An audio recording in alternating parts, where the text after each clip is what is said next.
to get started now as more people join me. So firstly, I'm going to cover a little bit like four main areas. You may have seen that on the promotion. Then I cover a few things. I'll go fairly quickly. Originally, I was going to have this for about an hour and a bit. But I decided to go a little bit shorter, simply because I just feel like maybe people want to get that snapshot in an hour, and I know it's going to be time for dinner soon for many of you. So these are my websites. This is a topic. That's the book that I got published with Richard Branson, Brian Tracy, Les Brown, and myself, all featured in that book. Moving on, I'm going to start with this concept of a typical scenario. What is a typical scenario? Now, I thought it'd be important to cover this because I think it's good to understand that maybe there are other people in that situation that we can proceed from. So first thing is, what happens when you lost your job or got made redundant? Some people, and I know a lot of people, and I've experienced this too, I've been made redundant about 4 times. It doesn't have to be the end of the world, but sometimes the first feeling that you get is actually relief. I actually got relief a few times. Now, there's many reasons for that. Sometimes it's because you get a lot of money if you've been working for a company for a while. Especially in current situation, there are been a lot of forced redundancies. But there's also the relief of, I didn't feel like I was really making a difference there, but it was something I didn't want to easily leave because I would sacrifice a lot by doing so. So that is potentially the first feeling that people might get. Second one is actually a shock. And I've had this when I didn't expect to be made redundant and suddenly I was. Now, this can be quite a painful situation and it can take time to go over, but I just want you to be aware of that. And it could be both, you could have relief and shock. Another thing is worry. How am I going to get the next role? I've got a mortgage, I've got kids, I've got family, I've got rent to pay. How quickly can I get the next role? And what's my financial situation? Especially in the current circumstances, this is going to be quite a significant feeling for a lot of people. Worry about what's going to happen in the future. And the final thing is what I call a little bit like an old dog worry. Now, some people may have hit a certain age or certain level or an experience where they can be seen as a danger to hire. And therefore the worry is, will I ever be able to get another role? Or am I just going to plug away and not really get something at my level, something I feel happy and comfortable about ever again? So, and I think this is a sort of unique situation. And please let me know if this is what you feel. You can put it in the Q&A box so it remains invisible, or if you type in the chat box to all panelists, which is just myself rather than attendees, I can get that understanding. But I have also seen people, and to some degree, I was made redundant at a certain level and age where that could have been me. So this sort of, will I get hired again because I've attained a senior level and I can be a danger to be hired by companies in the future. So I think that's a very valid and slightly different factor. And I'm going to go through, cater for this. And as I said, many of these can be, it doesn't have to be one, it could be several of them or all of them even. So the way I'm going to start this is I'm going to start talking about this hidden job market. Hidden job market is a little bit like this. Okay, so the resolution might be a little bit faded out. So I'm just going to adjust this color a little bit.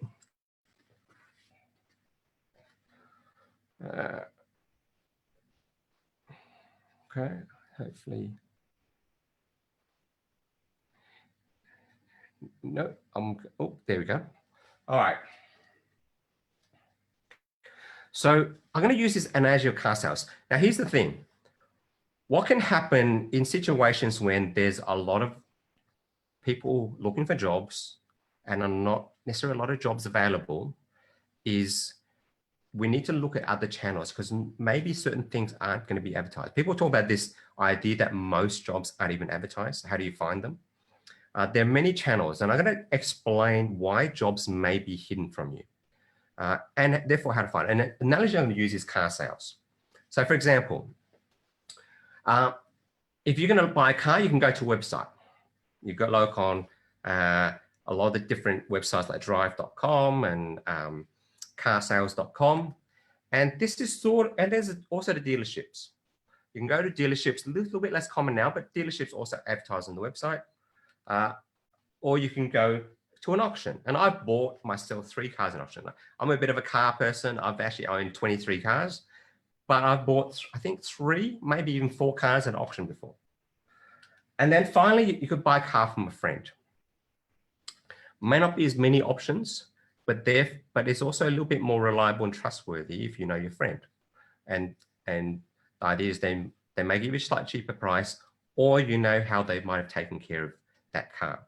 So this is an analogy. Now, if I compare this to the job market, going online and going to the open market is a little bit like a website equivalent.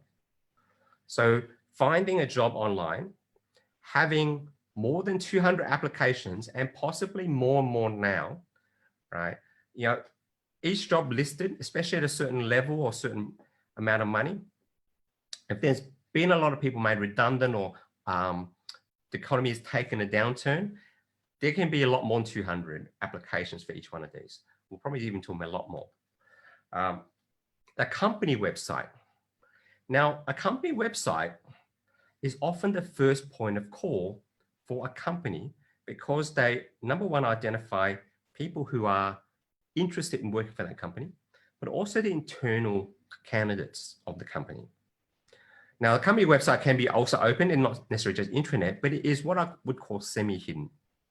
So if you track a company, you see, because going to a recruiter costs money. It's about 15%, maybe 20%. Some more bulk jobs or certain contracts may be 10%, but that's of your yearly salary. So the $100,000 role, it costs the company $15,000 to go to a recruiter. So let's list on the company first. Headhunted. Many of you in the past would have been headhunted on LinkedIn. Somebody inquired if you're interested. Now, it may not have turned out to be anything. They might not even responded after you responded back. But this is this idea of that you are valuable on paper somewhere and somebody's found you. Okay, so this might be equivalent to an auction. It's a little bit more restricted. Only people who know sort of know. And finally, a referral, which is a little bit like a friend. Okay, so getting referred to a job is again a little bit unique, but quite common, right? It is actually very, very common to have somebody who may know that their company or department is hiring and therefore send you in first. If you think about it, it is that trust factor is also involved, and you bypass that time of going to the market as well. So these are some of the statistics where these come from. Some of these statistics come back from 2011. So if you imagine today, if they did sort of similar studies, it would definitely be more. And I'll explain, forget about this detail, I'm going to explain about those chances. So first of all, going to a company website. I mentioned before, more than 200 applications coming for each role on average. Back in 2011 was 200. On a LinkedIn, it was about 117 at the time, or maybe a few years after that. But if you go direct to a company website, about 33 applications, resumes, result in the job on the company website. And that's with the company websites I mentioned. Here's an example. You go to a company. Here's a slightly different way of looking at it. Okay, so 32, I think this is contacting a company directly, whether they have a job or not. So you can see it's slightly different, but a similar success rate. So what happens here is you apply, you go to a company's HR usually manages that or that vacancy, that career section here of the site, and they keep your resume on file. If I would do that and I constantly just say, oh, look, I've just updated it, just inquiring about this, they'll respond probably and say, oh, look, there's nothing at the moment. We'll keep it on file. But if you remind them every month or every so often, then they'll remember. And then when something comes up, there's this guy who was really enthusiastic for working with us. He inquired every month. Let's have a chat to him first. Right, so you got the inside running. So you can see slightly better, 32 resumes per job. Here's something a little bit different. This is something I've used quite effectively myself in the past, is keeping a relationship, a recruiter, and keeping constant contact with organizations and people that you've worked with. For example, I sent a book to one of my former managing directors of a company for Christmas. I'm pretty sure he didn't even read the book, because later I saw it on his shelf and it was in there with other books. But when he contacted me some months later, he thanked me for the book and asked about, there was an opportunity which started off as a 6-week thing that he thought I could do, which turned out to be a longer term sort of role, where I end up hiring people and expanding to a national role. But simply, he kept me in mind, and I reminded him by sending him a book. You can do that also with recruiters. It doesn't mean that you send them books. You may do that, but you sort of keep them up to date. Recruiters, generally recruiters, because they're sociable people. And if you're social with them, then they'll keep you in mind, because they're also interested, especially if you become a manager, that you could be hiring from them directly. So keep that in mind, that you want to keep those relationships, plant those seeds. I'll talk about planting seeds later, but there's something that you can do when you are not working. You've met a recruiter, you keep constant contact, because they can't remember everybody. If you keep constant contact, they will remember you. And finally, being headhunted, having a little bit of a LinkedIn profile. A lot of people put they're looking for work. There is actually a field, and I won't go into it today because LinkedIn is a separate topic. There is a field where you can identify that you are looking, and that is shown to people who have a specific LinkedIn premium account, such as recruiters and HR managers, potentially, that you are looking. Actually, I'll revise that about HR managers, but recruiters, definitely, they'll be able to see that you're looking. So keeping that up, and now this is being headhunted. Now, finally, friends and contacts, but here's the thing, not directly. And what I mean by that is that, yes, a friend of yours may have a role that they directly affiliate with, either in their department, their boss is hiring, or something like that. But if you think about your own situation, that's generally not been the case, has it? That is, your boss has a role and you know somebody who you are quite in contact with who was looking. So it's not always that. But what happens is this concept of weak links. It's a little bit like peer pressure. So your friend may not be looking, but your friend looks to have a direct relationship with somebody in a company or position that you're very interested in.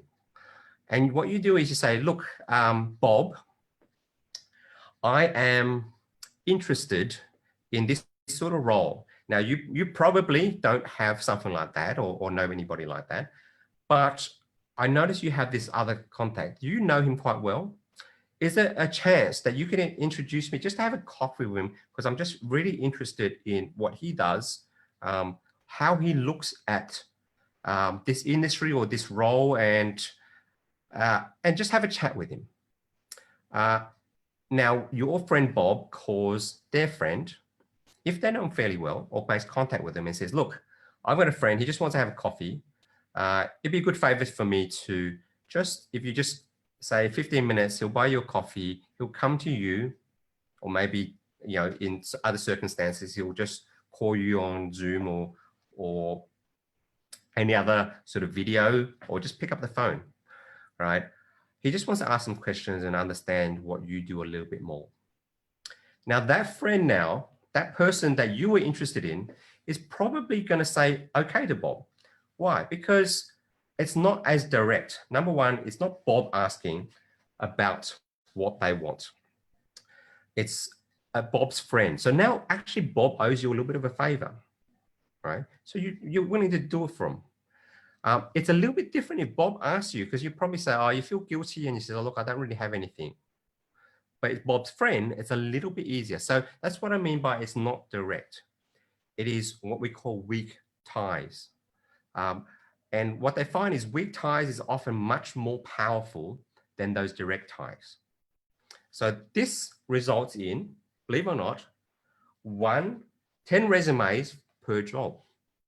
So when somebody is looking, and 10 resumes come through this way from friends who are looking, and it may be that at that time you weren't looking, but you met that guy, had a chat, have a coffee with him last month, and you were impressed.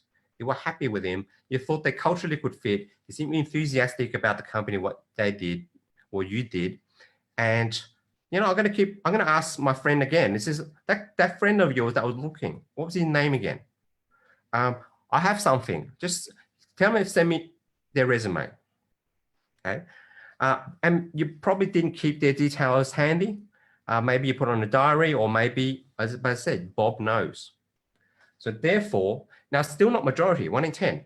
But if you look at that odds, 1 in 10 versus 1 in 200, or maybe even 400 today, that is 20 to 40 times more powerful in terms of the amount of resumes you have to send out, amount of contacts you have to make to get that. So this is what I mean by finding those hidden channels. Now today it's going to be a little bit even more complicated.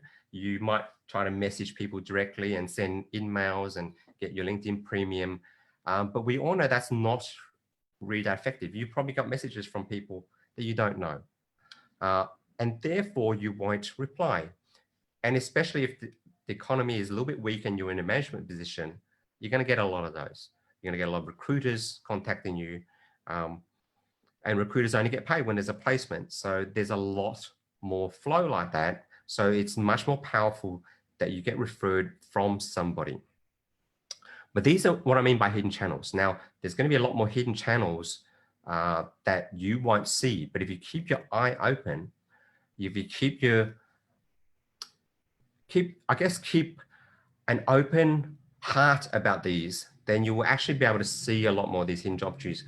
The biggest killer of doing things like this, I find, is that negative attitude of, our recruiters are bad, they never respond, HR is silly, managers are blah, blah, blah. That negative attitude actually will kill all these other channels. And as I said, most people believe most jobs are not advertised directly. And especially now, I don't need to pay $15,000 for a recruiter, or I don't need to receive 400, 500 resumes. I'm just going to find the ones that I need, because I can't read that many.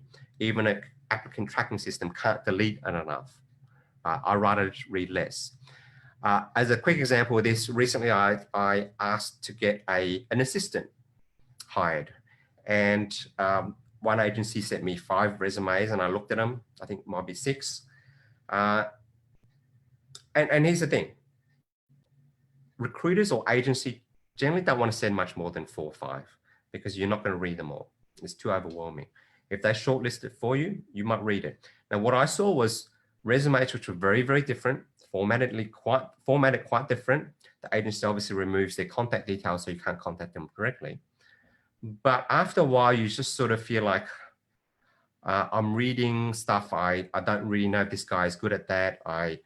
This is formatted differently. This guy is very verbose. This guy is not. And it is a bit of a hassle, even to read 5.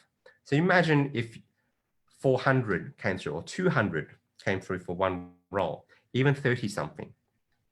So whatever you can do to bypass the competition and find those other channels is the best way for you. I'll move on quickly, and I'm going to start talking about the resume now. And this is just a little sample called eye tracking, but if you want to look it up, there's an organization called Ladders that has a few guides on resume. Bear in mind that they're American. American resumes are typically different from Australian and British resumes. I just had a quick question about a copywriting message. Now, I'll go through that a little bit now, but I think that's important.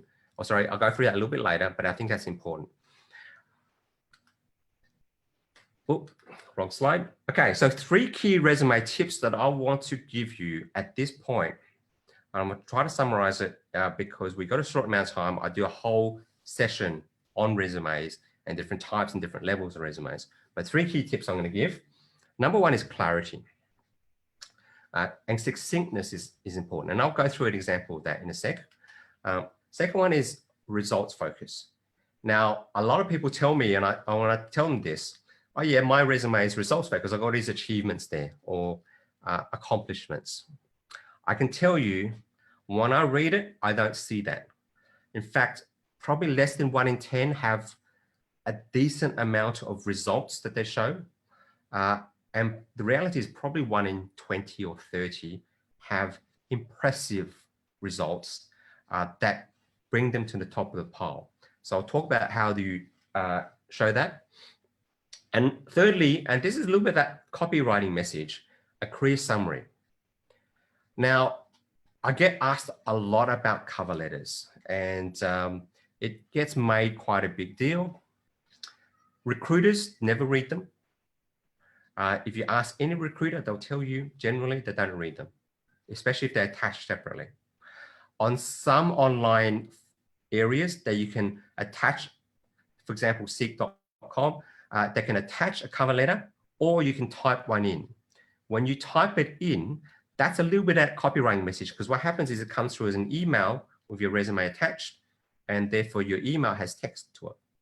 So that's where I would, you probably have a different document and copy and paste into there, but that's the copywriting message. But I'll talk a little bit more about the copywriting message in a second. But a career summary is really, really important. When I have to read, let's say 5 resumes, what I read the name. Often there's a picture. There's a lot of debate about picture. I won't go into that right now. There's a picture, and then there's a first part. In that first part, I try to get to understand who that person is. And from there, I'll either decide not to read on. Often that's the case. I'll decide this person is not right. No matter their experience, etc. Maybe I will skim it very quickly. But if you look at that, Ladders research, they found that 7.4 seconds is the time it takes for them to decide whether to reject or continue reading a resume. 7.4 seconds. So I want to be able to see who that person is. And if I decide to read on, that first part, that career summary, colors the rest of what I read. I frame everything for that. It's a little bit like judging a book by its cover. You do judge a book by its cover, especially if you don't know the book or the author. So I'll go through this quickly. Clarity and succinctness. So here's an example of somebody who's approved me doing this, and I've done this in some recording on resumes previously.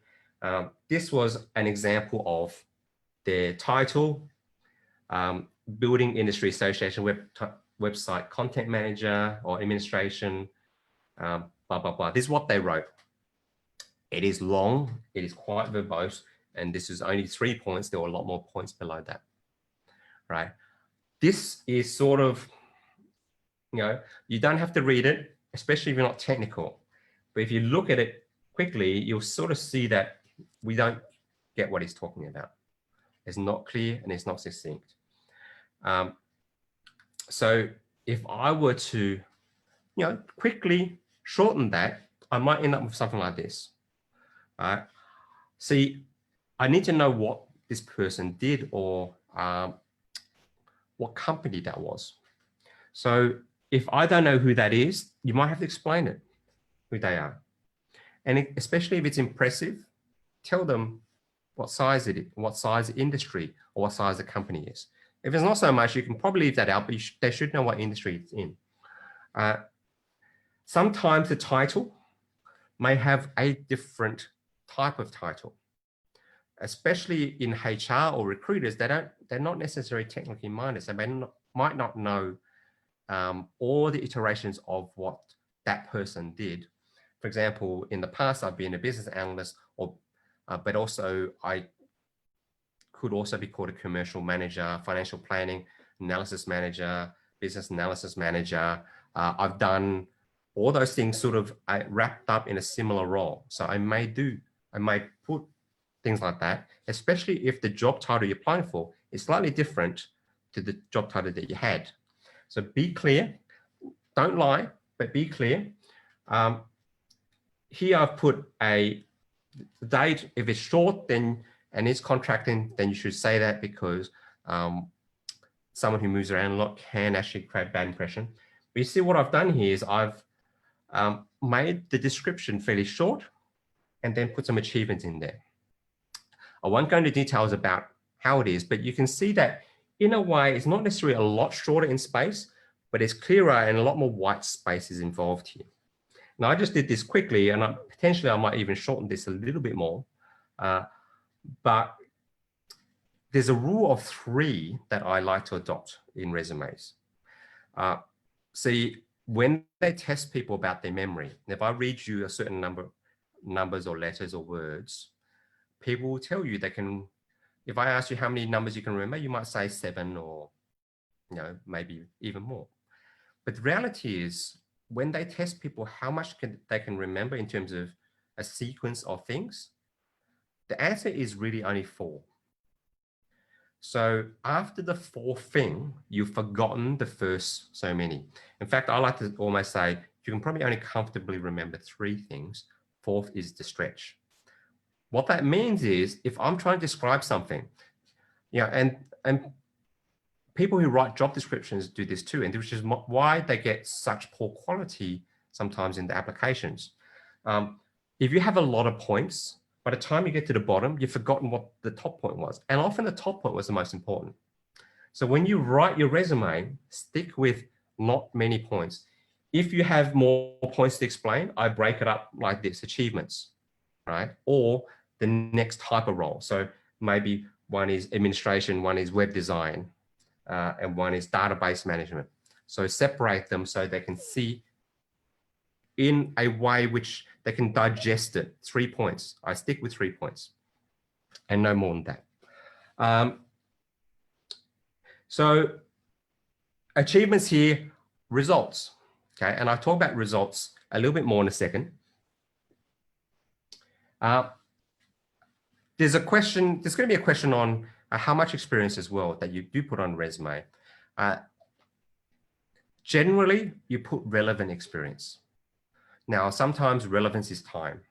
I would generally try to go much more than 10 years, unless some of those earlier roles were relevant to the future role, which you may not have done more recently. Okay, so therefore I might put them in. But you can always do this as well. Some of the less important stuff before you get there, just have one line. It might not be important. So often it's space. Now, as I mentioned, also US resumes versus Australian, UK resumes. It's not uncommon in Australia and Britain to have longer resumes, 3 pages, even up to 5 pages. A lot of my resumes in the past, and perhaps I would shorten it now a lot more, has been 5 pages, especially more senior resumes. Now, the US standard is tend to be 1 and 2. It's okay to have 2, but here's the thing. It's okay to have slightly longer, but make sure that it's easily read. White space to separate things. Typically also US use foolscap paper, which is larger than A4 that we often use here. But the other thing is font size. The temptation is to squeeze as much as possible into it. Now, I'm the type of person who likes to print things out and have it on a piece of paper. But even on screen, when you have a 10-point font, it is so hard to read, especially on a piece of paper. Now, certain managers who are getting into their 50s, perhaps, you'll often see they have reading glasses. They can't read something small and close. They have to put those glasses on. You want to make it as easy as possible to read. White space, font size. I have a whole sort of seminar and module on resumes, which also talk about fonts types as well. But I won't go into that right now. Okay, so results. I want to sort of highlight something. Maybe I'll do this first. I'll draw on here so you can sort of understand a lot more.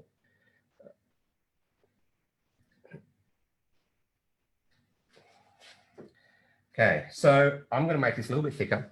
So this is how results work.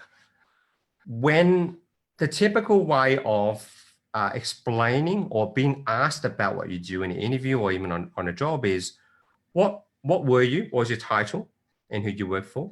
And what did you do? Okay. And that's a typical way to do it. What were you, what did you do? And your resume chronologically tends to be, I was a senior manager in blah for this type of company, and I did this. These were my responsibilities.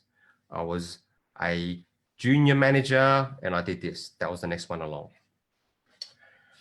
So I am is like I'm be. I was being this. I do this.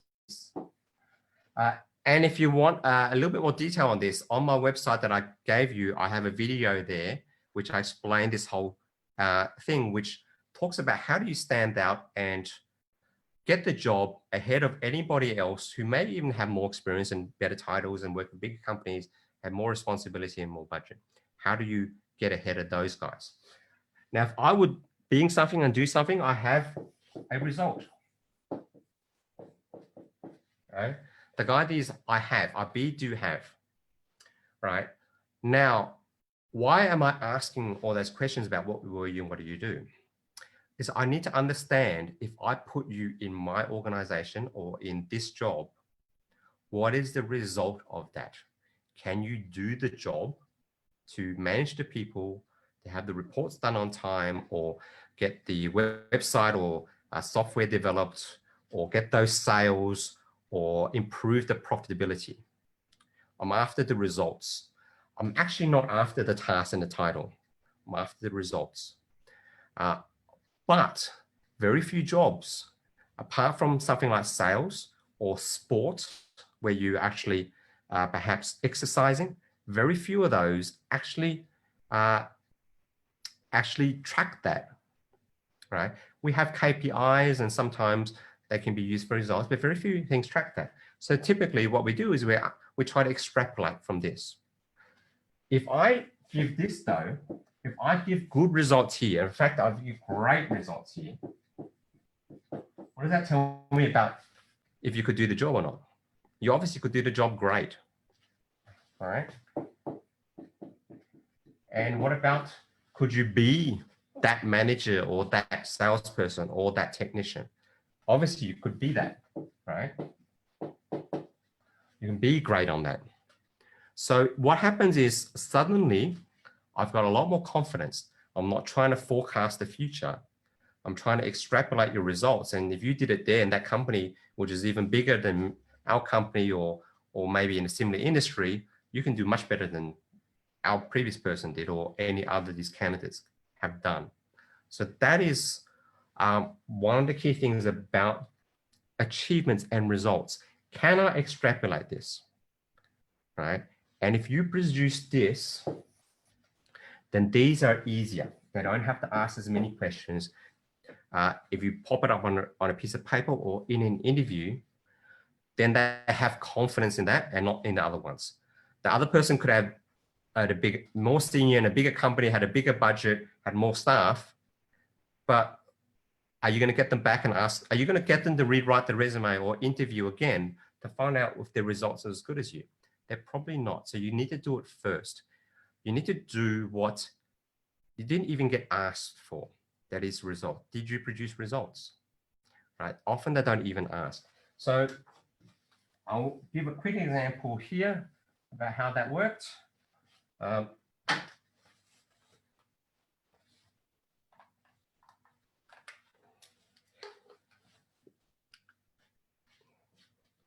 Okay, so This was an original example of what the person wrote.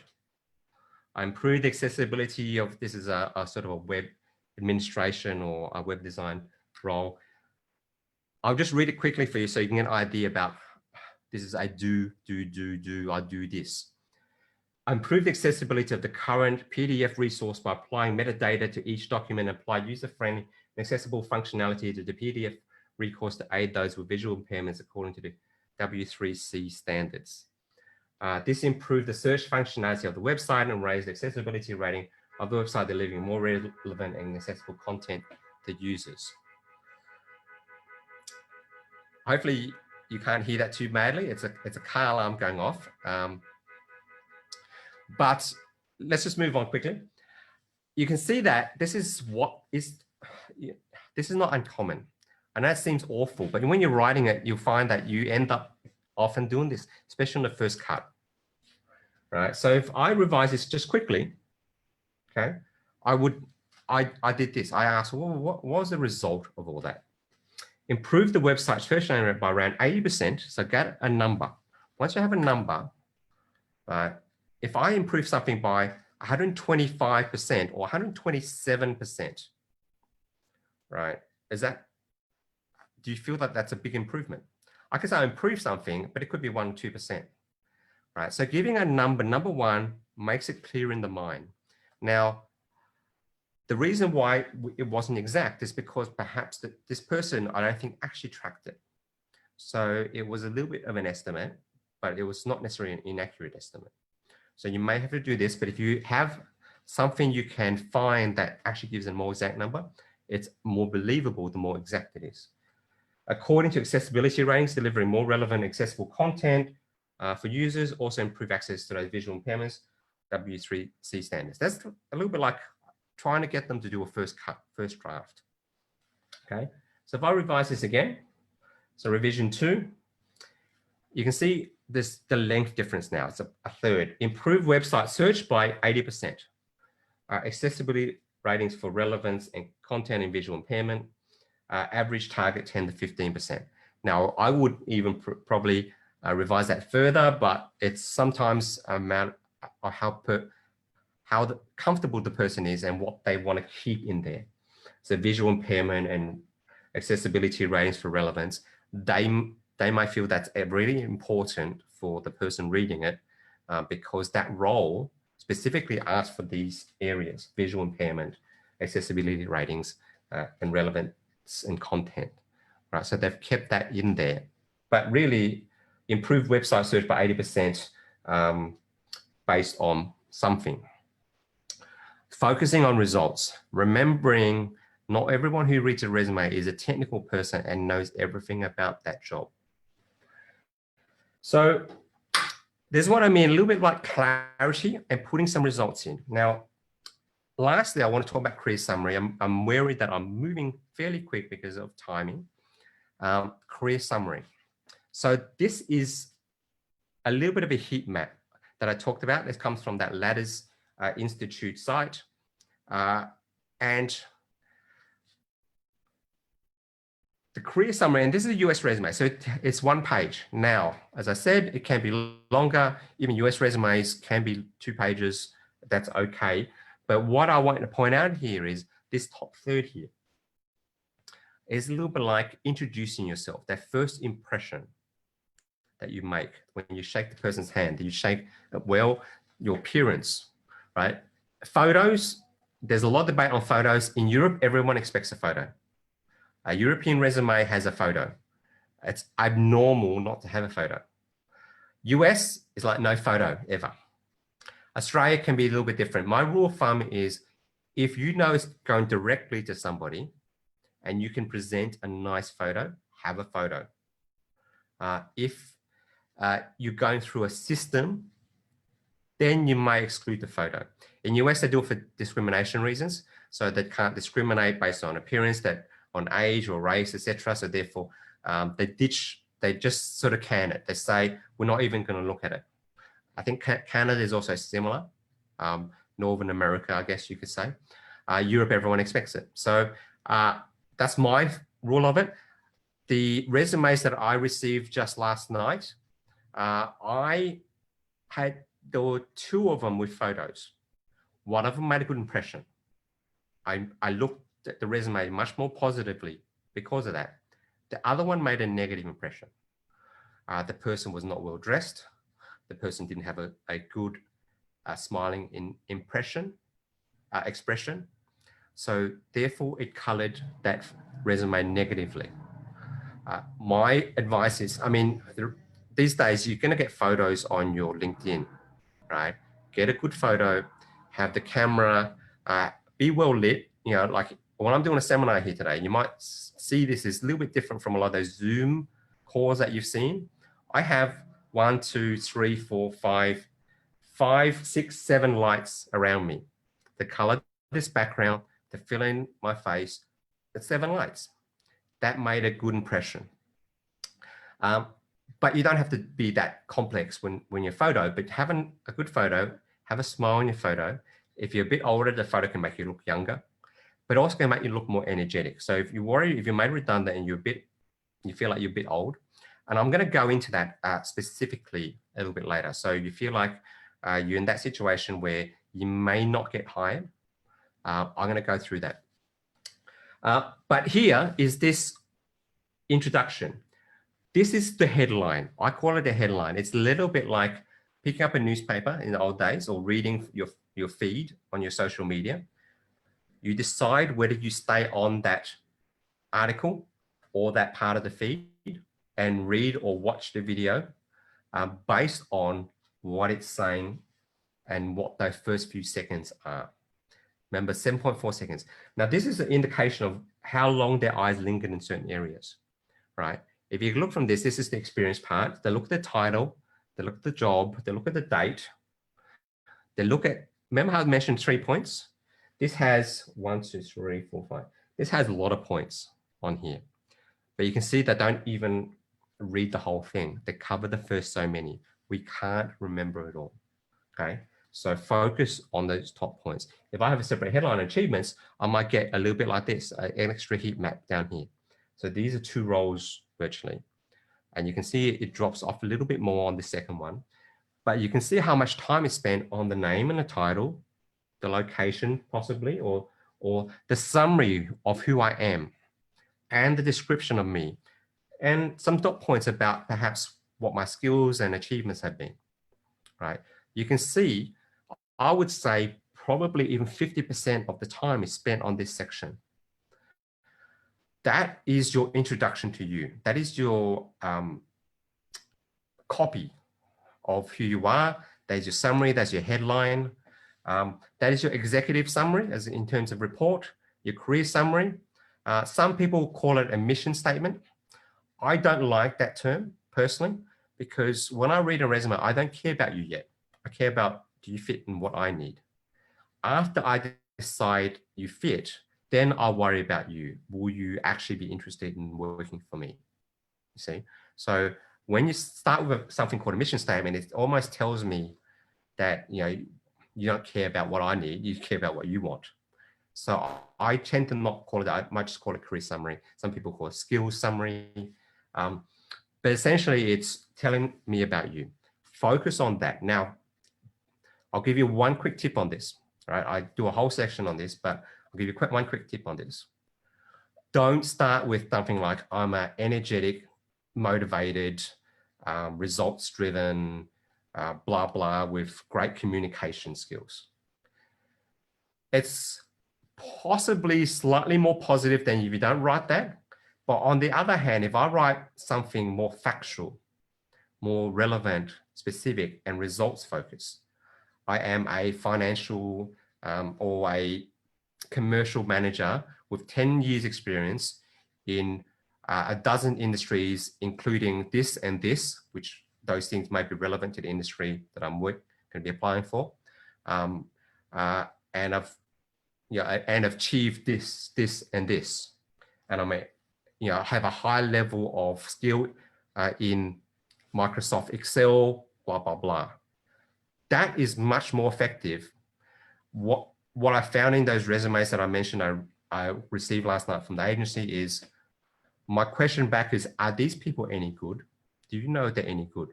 because none of them actually showed me any results about what they did. They didn't improve the social media or a website by this much, or the engagement by this. They didn't receive big commendations. I didn't see any sort of statements about what a great job they did, or any award they received. Awards also apply in here. Okay. And what I also look for that in here, and one thing I do look for is progression. Did somebody think highly enough of this person to promote them or give them more responsibility? So even within the same company, you can show that. This could be the same, a lower role in that company. If you show that progression, that's also a result, because it means somebody saw your results and gave you more responsibility. So that's another way of doing it. Awards, commendations, I put those in here as well. So once I see that, I know this guy probably can deliver. It is not just them blowing their own trumpet saying that they're motivated. Okay, so I'll move on quickly.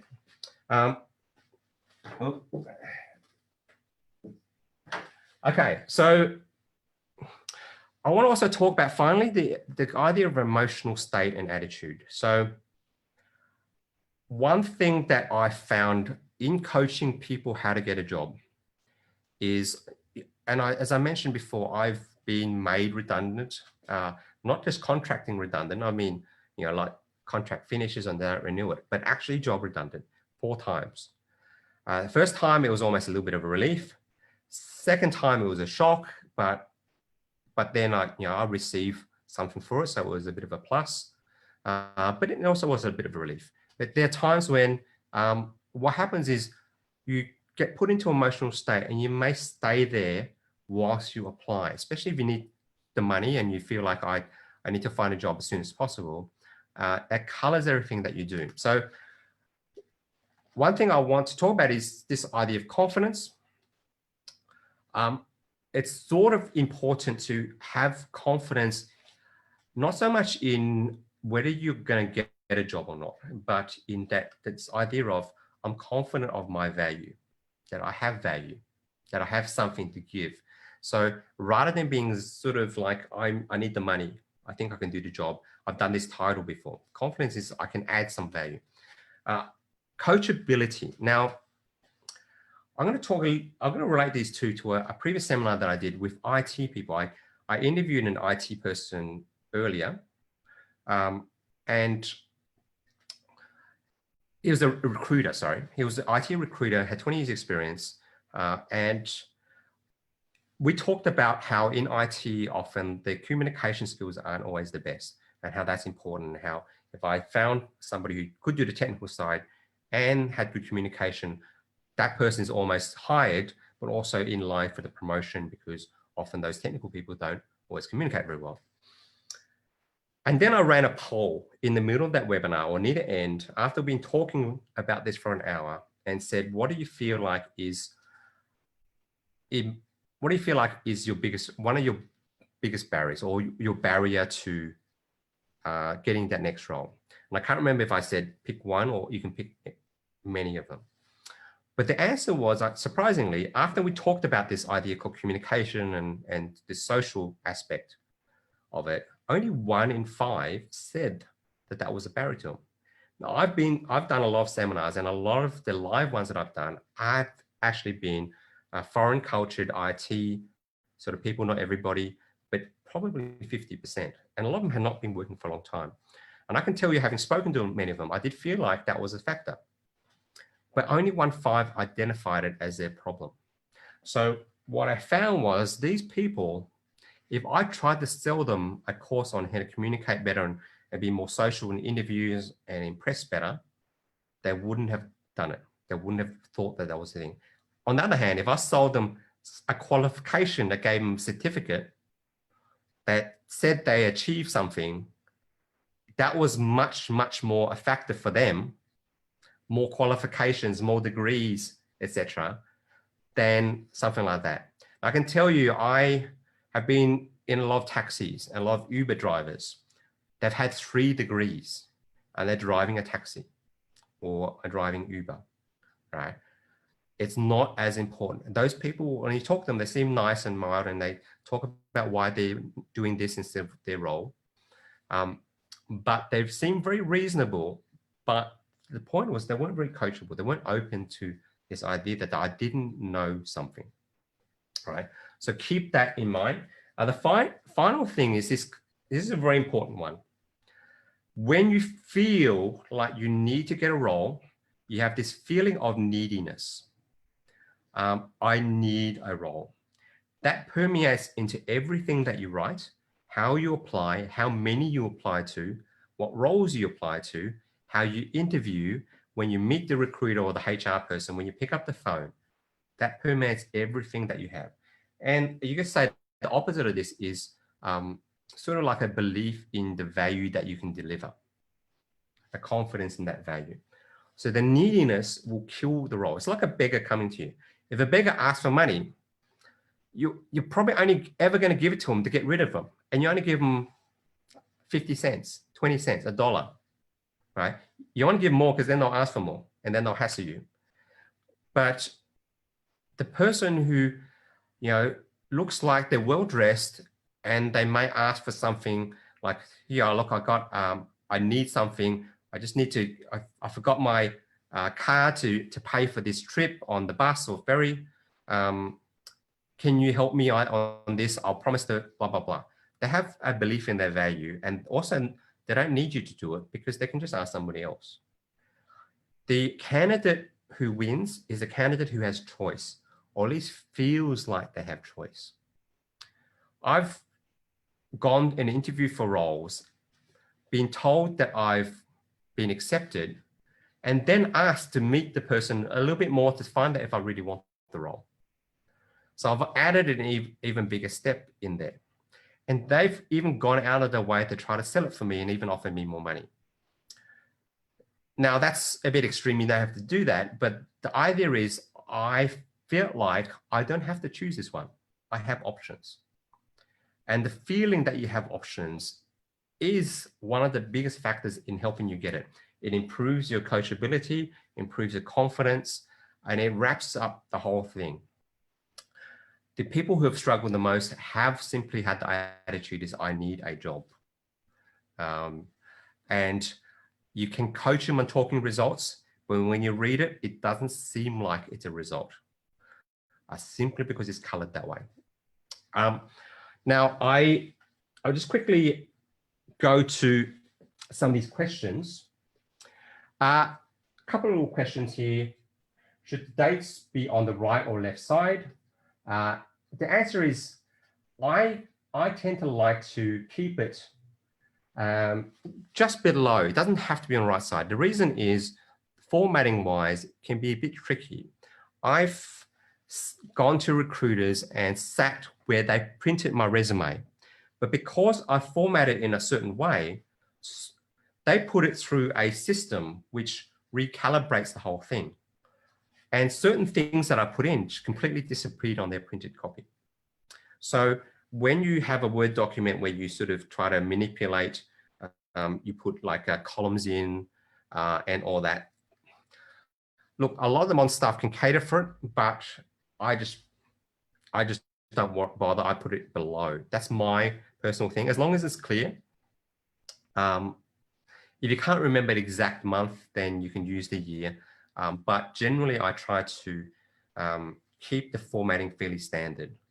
I don't put any fancy stuff. I don't put, text boxes. I don't put columns. I just stick with dot points in a row. I may put a picture, depending, as I said, if I know it's going directly to a person or if it's going to go through the system. Now, final thing I'm going to talk about before, I know I've shortened this a little bit, is this idea of planting a seed. So what I'm going to do here is I'm going to go to a few things. Planting a seed is a little bit like this. At the moment, you'll probably find a lot of jobs are not listed. Why? Because number one, I don't need to, right? So let's say is a job listed. So there's all these applications come in, right? So let's say 400. Can you read 400? what is a practical result that I can get? All right. If I go to my website, maybe in the past I've had 33 applicants, let's say, but maybe today I'll get 80. 80 is still good. But with the plus of these people actually came to my website, so they've known a little bit about me. On average, they're likely to be a little bit more qualified and relevant than the people who just hit the button. Because my resume is in the system of Monster, Seek, or Indeed, I just hit the button and apply, right? And they just get shot through. So today, we have to plan a little bit more and possibly a little bit more in advance to show that we are the type of person. So I'll just read this question quickly. Okay, so I'll cover that question. Somebody asked a very good question about gaps in resumes. But what I'm going to do is talk about how do you plant a seed. How do I know this person knows the role? How do I know this person gets to the top of the pile? This pile these days is a lot bigger. I'll make this bigger. This pile today is a lot bigger. It used to be, let's say 200. Maybe today you're going to get 600. All right? But there's one job. And it's shortlisted. So first they shortlist a certain amount, 50 resumes based on the recruiters, a bunch of recruiters shortlist some resumes. They send, say, 5. So there might be 15 resumes the hiring person actually sees if they go for a recruiter. But if I'm going to get 600, I need to filter that very fast. And in fact, I can't filter it, as I mentioned, through the normal channels because I'm going to get too many. So I'm going to find a different channel. So how do you stand out in the market? If you apply what I mentioned and go through some of those slightly hidden job channels, what do? How do you make sure you look like you're the right person? Okay, so I'm going to quickly go to a couple of little things. So on LinkedIn, you can do quite a few different things. I'll make this bigger. All right, so here's an example. I've just written an article. It's an article more on the public sort of side, public relations. Before I cover this, I'm going to talk about why this old dog concept. I'm more senior. I've worked in this industry, or I've worked for a long time, could be even one company. When you ask those people, one of the frustrations they'll get is that they've played the political game for a while and protected their turf. And finally, for whatever reason, they've lost their role. They lost their job. They couldn't quite protect it. If I'm hiring now, I don't want that person because I might feel like they've got a mortgage. They're sort of desperate. So they're going to protect their turf even more once they get given this role. So instead of results, I'll get a lot of behaviors which justify why something isn't being done or isn't working. So this idea of an old dog, you can't teach an old dog new tricks. So I'm going to be very, very careful on hiring someone who's senior, who's had a lot of experience, who's maybe worked in one company for a while.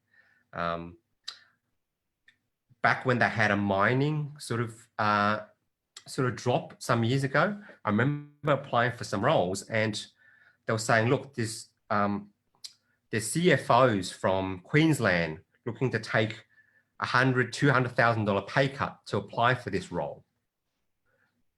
And I thought, well, that's a bit of a drop, right? Now, here's the thing. Those people probably wouldn't have got the job. I think at the time I was looking at a commercial manager. Those people wouldn't have got the job because it's not so much a technical ability. Do they have experience? Do they have the technical ability? But what would happen is they will leave as soon as an opportunity comes up for them to get back to the level they were at. Or they'll take that job and then they'll play turf games. And I'd rather have someone who's maybe not technically right there now, but within a few months can learn their stuff and not have problems with me. So how do I overcome that? And how do I plant the seed to show that I'm not that person? One thing that I mentioned is very important is results. Another concept is energy. This idea that I have energy of a young dog, not a new dog. That is, I want to explore new things. I want to do new things. I've got this example of an article which I wrote. Does it mean it had a lot of views? Not necessarily, but what happens is an article is searchable. If an article is searchable, try to get the hand tool out. What happened? Article is searchable.